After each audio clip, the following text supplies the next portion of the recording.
नमस्कार। आप सुन रहे हैं RGVFM और मैं हूं आप साथ RJ राहुल।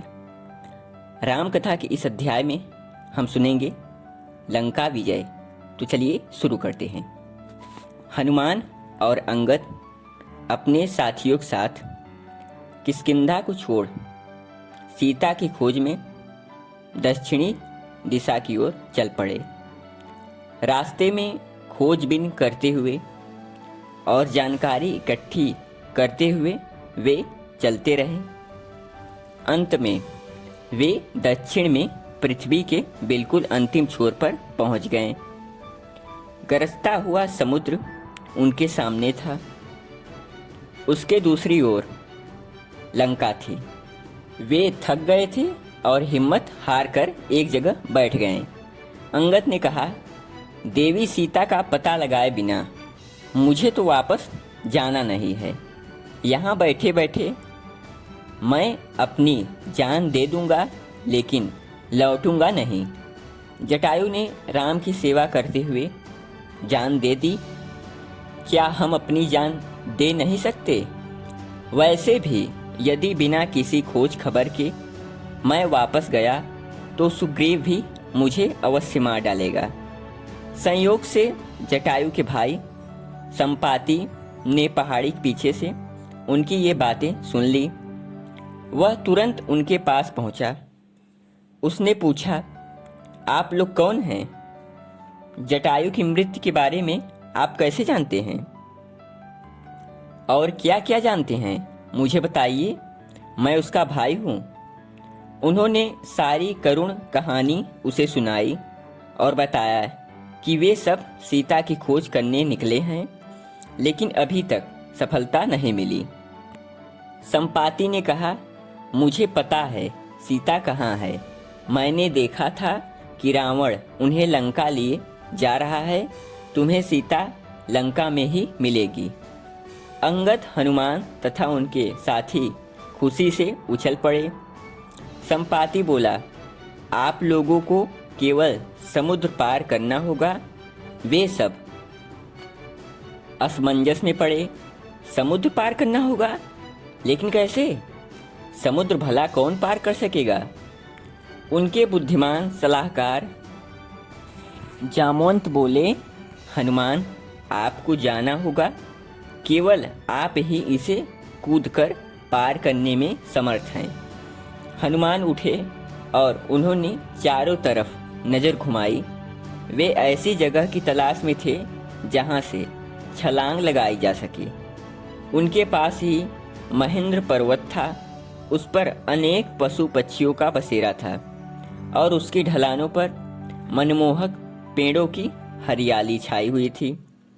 हनुमान तुरंत पर्वत की चोटी पर जा पहुँचे।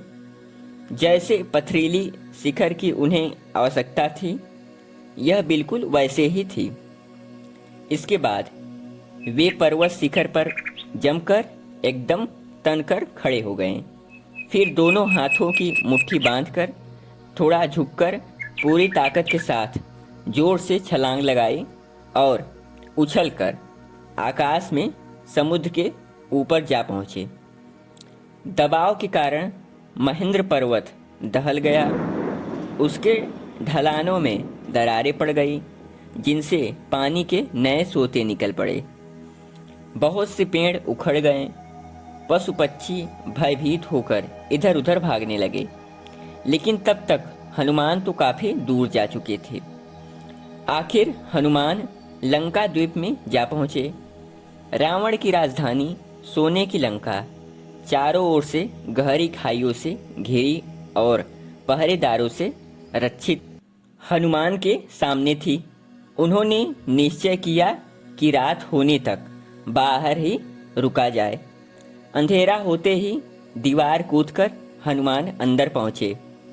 राक्षसों से आंख बचाकर चुपके से आगे बढ़ते गए। हनुमान ने इतना सुंदर नगर पहले कभी नहीं देखा था। यहाँ चौड़ी चौड़ी सड़कें थी, जिनके दोनों किनारों पर आलीशान भवन थे।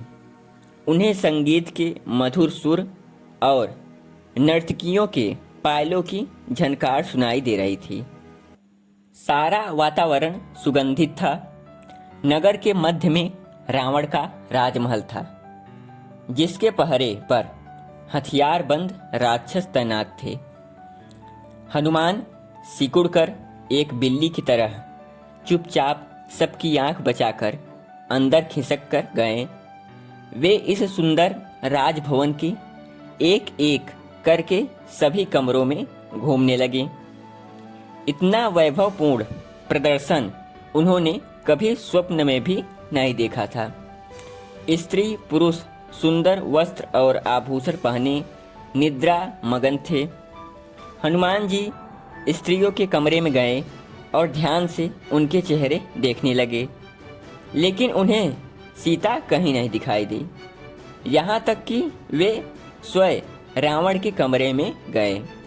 वहाँ उन्होंने स्वर्ण और हीरे जवाहरात आदि सजे हुए कमरे में रावण को अपनी पत्नी मंदोदरी के साथ देखा, लेकिन सीता कहीं भी न दिखाई दी। कहीं कोई और राजमहल न हो, हनुमान ने मन ही मन सोचा। पता नहीं सीता को कहाँ छिपा रखा है।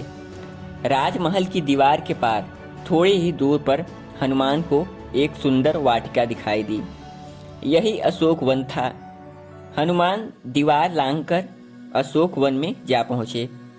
यहाँ चारों ओर हरियाली ही हरियाली थी। तरह तरह के फूलों के पेड़ थे। उन्हें लगा सीता निश्चित ही यहीं होगी।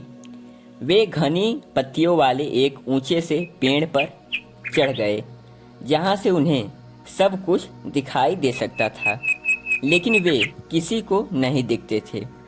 चांदनी छिटकी हुई थी। उनकी नज़र पास ही जमीन पर बैठी हुई एक सुंदर स्त्री पर पड़ी। उसके कपड़े फटे थे, चेहरा मुरझाया हुआ था और उसके चारों ओर राक्षसियाँ बैठी थी। यही माँ सीता हैं, हनुमान ने मन में सोचा। अब इनका पता लगाकर मैं वापस जा सकूंगा, लेकिन इन भयानक राक्षसियों के रहते मैं इनसे बात कैसे करूं? यदि कोई बात न करूं तो राम को क्या बताऊंगा? जब वे पूछेंगे कि मैंने सीता से क्या बात की और उन्होंने उनकी मुंदरी देखकर क्या कहा, और जब तक मेरे पास इनका दिया हुआ कोई सबूत न हो, तब तक लोग विश्वास भी तो नहीं करेंगे कि मैंने सीता को देखा। इतने में ही उन्होंने रावण को सज धज के साथ आते हुए देखा। वह सीता के निकट पहुंचा और बोला, सीता, मेरी रानी बन जाओ, तुम्हारा राम यहाँ कभी नहीं पहुंच सकता। सीता ने तिरस्कार से उसकी ओर से मुंह फेर लिया। रावण क्रोध से तमतमा गया। मैंने तुम्हें जितना समय दिया था उसमें केवल 2 महीने शेष हैं, रावण ने सीता को धमकाते हुए कहा। अवधि समाप्त होते ही तुम्हें जबरदस्ता यहाँ से अपने राजमहल उठा ले जाऊंगा और तुम्हारी बोटी बोटी काट कर चबा जाऊंगा। रावण के चले जाने के बाद सभी राक्षसियाँ सीता के आसपास घिर आई और उन्हें समझाने लगी, तुम बिल्कुल मूर्ख हो। तुम्हारा राम तो एक भिक्षुक है, वह भला लंका कैसे पहुंच सकता है? तुम कितनी भाग्यशाली हो कि लंकापति रावण तुम्हें अपनी रानी बनाना चाहता है। तुम्हें उसकी बात मान लेनी चाहिए। उन्होंने हर तरह से सीता को समझाना बुझाना चाहा, लेकिन सीता अपने निश्चय पर अडिग रही। सभी राक्षसियाँ एक एक करके चली गईं और अंत में अकेली सीता बैठी रोती रही। हनुमान यह सब कुछ चुपचाप देखते रहे, लेकिन उन्होंने सोचा, अब सीता के सामने प्रकट होने का अच्छा मौका है। लेकिन देवी सीता ने मुझे पहले कभी नहीं देखा, कहीं देखकर भयभीत न हो जाएं। हनुमान ने सोचा। वे पेड़ की डाल पर बैठे राम के गुणगान करने लगे। सीता को आश्चर्य हुआ और उन्होंने ऊपर की ओर देखा और फुसफुसाकर पूछा, कौन हो भाई? हनुमान ने नीचे उतरकर सीता के चरण छुए, राम की दी हुई मुंदरी उन्हें दी और कहा, माँ आप निश्चिंत रहें, शीघ्र ही श्री राम आपका उद्धार करने के लिए आने वाले हैं। मैं श्री राम का दास हूँ और आपकी खोज खबर लेने आया हूँ। सीता ने राम की कुशलता संबंधित अनेक बातें हनुमान से पूछी। सीता ने हनुमान की पीठ पर बैठकर समुद्र पार जाने का प्रस्ताव स्वीकार नहीं किया। उन्होंने समझाया, नहीं बस यदि तुम पकड़े गए तो श्री राम तक मेरा संदेश कौन पहुंचाएगा?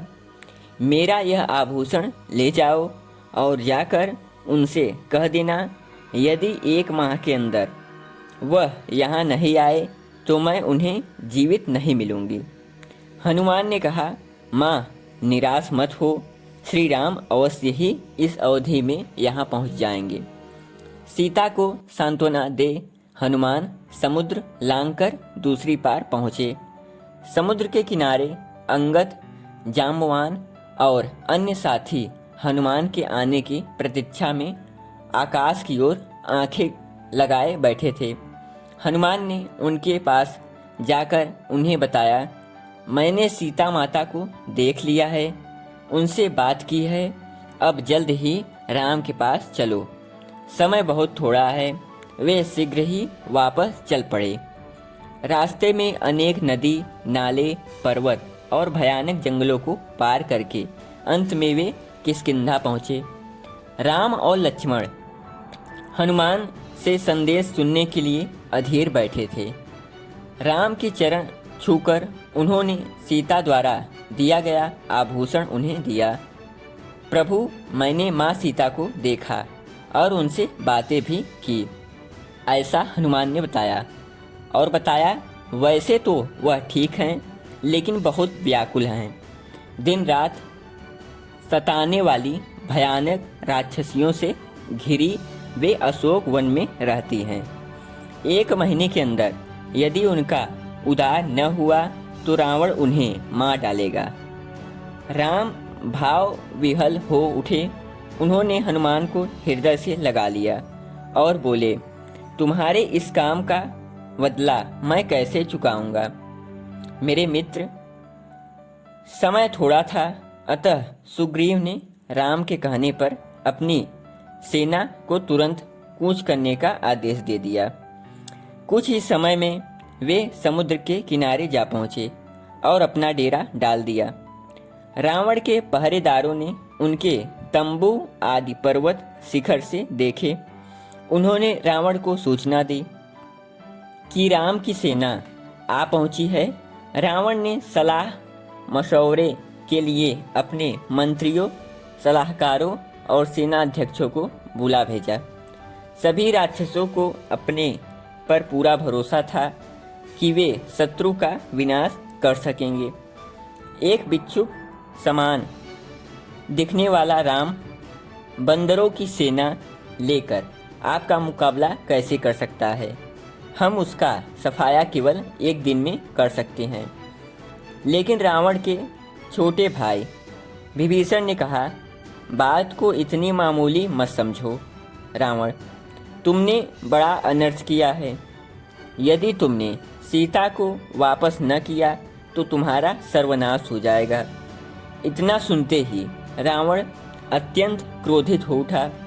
उसका क्रोध देखकर विभीषण ने लंका और रावण को छोड़कर राम की शरण में जाना ही ठीक समझा। अपने 4 साथियों सहित वे समुद्र पार कर राम के डेरे पर पहुँचे। सुग्रीव उन्हें देखते ही जोर से चिल्लाया, सावधान सैनिकों, राक्षस आ रहा है। विभीषण बिना घबराए नजदीक जाकर बोले, मैं रावण का छोटा भाई विभीषण हूँ। मैंने उसे सीता को वापस भेजने की सलाह दी थी, लेकिन सुनक वह इतना क्रुद्ध हुआ कि मैं अपनी जान बचाकर यहाँ भाग आया। मुझे श्री राम से कुछ निवेदन करना है। सुग्रीव राम के पास गए जहाँ अन्य विशिष्ट लोग भी थे और कहने लगे, इसका विश्वास नहीं करना चाहिए, निश्चय ही किसी घात में आया होगा। अंगद ने कहा, विश्वास करने से पहले इसकी परीक्षा लेनी चाहिए। कुछ अन्य लोगों ने सलाह दी, इसे मार डालो, हो सकता है यह हमारा सर्वनाश करने के उद्देश्य से आया हो। केवल हनुमान ही एकमात्र ऐसे थे जिन्हें कोई आशंका नहीं थी। उन्होंने कहा, नहीं, मेरा विचार है, इस पर विश्वास किया जा सकता है। यह अपने स्वार्थवश यहाँ आया है। हो सकता है रावण को हराकर स्वयं लंका का राजा बनने की इसकी लालसा हो। राम को बात जच गई। मेरी शरण में जो आता है उसकी रक्षा का मैंने व्रत लिया है, इसलिए उसे आदर पूर्वक ले जाओ। स्वयं रावण भी आए तो उसे भी मैं स्वीकार करने को तैयार हूँ। विभीषण को राम के पास लाया गया और उसी समय से वे राम के पक्के विश्वास पात्र बन गए। उन्होंने लंका के बारे में सारी जानकारी राम को दे दी। लंका में प्रवेश करने की और आक्रमण करने की तरकीब भी उन्होंने बताई। समुद्र पर एक पुल बनवाया जाए ताकि उससे आपकी सेना पार उतर सके। पुल आसानी से बनाया जा सकता है। राम ने विभीषण को वचन दिया कि रावण को मारने के बाद उसे लंका का राजा बना दिया जाएगा। पुल का निर्माण शुरू हुआ। चट्टानें, पत्थर, पेड़ पौधे, धूल, मिट्टी, जो कुछ भी उन्हें मिला सभी से समुद्र को पाटने लगे। थोड़े ही समय में पुल बनकर तैयार हो गया। राम की सेना उस पर होकर पार उतर गई। भयानक युद्ध आरंभ हुआ। एक के बाद एक पराक्रमी राक्षस युद्ध में मारे गए। रावण यह देखकर घबरा गया। यहाँ तक कि रावण का भाई कुंभकर्ण, जो लगातार 6 महीने तक सोता था और जागने पर अनाप शनाप मनो चीज़ों का आहार करता था, महान शक्तिशाली होते हुए भी युद्ध भूमि में मारा गया। अंत में इंद्रजीत की बारी आई। इंद्रजीत रावण का सबसे बड़ा पुत्र था। वह इतना बहादुर था कि देवराज इंद्र भी उसे परास्त नहीं कर पाए थे। लेकिन विभीषण के द्वारा गुप्त मार्ग की जानकारी दे जाने पर लक्ष्मण ने इंद्रजीत का पीछा रावण के महल तक किया और उसे जान से मार डाला। सोने की लंका का नाश अब दूर न था। रावण का सबसे प्यारा और वीर पुत्र इंद्रजीत मारा गया। क्रोध से रावण पागल हो गया। सबसे पहले सीता की हत्या करने के लिए वह उठ खड़ा हुआ, लेकिन उसके मंत्रियों ने समझाया, बुद्धिमान आदमी नारी पर हाथ नहीं उठाता। यदि लड़ना है तो राम से लड़ो। अंत में राम और रावण युद्ध भूमि में आमने सामने आए। रावण ने विभीषण को राम के साथ उनकी ओर से लड़ते हुए देखा।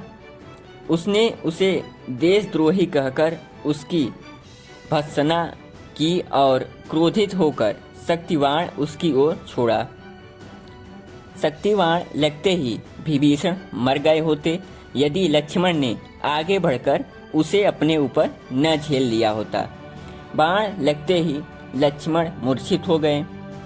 लक्ष्मण को संभालने की जिम्मेदारी अन्य लोगों को सौंपकर राम रावण पर टूट पड़े।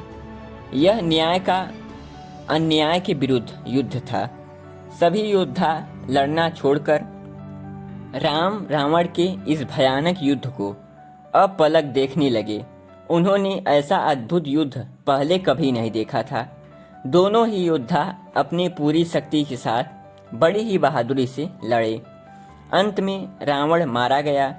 बचे हुए राक्षस अपनी जान बचाकर भाग गए। लंका की विजय पूरी हुई। वानर सेना खुशी से उछल कूद करने लगी। राम ने विभीषण से कहा, मित्र, रावण का अंतिम संस्कार उसकी महानता के अनुरूप ही होना चाहिए। मैं भी उसमें उपस्थित रहूंगा। मृत्यु के बाद कोई शत्रुता नहीं रहती। तदोपरांत उन्होंने हनुमान को बुलाकर कहा, अब देवी सीता के पास जाकर उन्हें सारी बात बताओ। राम की जीत का समाचार सुनकर सीता बहुत प्रसन्न हुई। वे राम से मिलने के लिए अधीर हो उठी। वह अपने स्वामी से मिलने की तैयारी करने लगी। हनुमान ने राक्षसियों की ओर इशारा करते हुए पूछा, माँ, अब इनके साथ कैसा व्यवहार करना चाहिए? आज्ञा हो तो मैं इनका भी कल्याण कर दूं। इन्होंने आपको बहुत दुख दिया है। सीता बोली, नहीं, ऐसा मत करो। ये बेचारी तो अपने स्वामी की आज्ञा का पालन कर रही थी। इन्हें यहाँ से चले जाने दो। अनेक कष्ट उठाने के पश्चात पूरे 1 वर्ष बाद राम और सीता का फिर से मिलन हुआ। इस अध्याय में इतना ही। अगले अध्याय में हम सुनेंगे राम का राज्याभिषेक।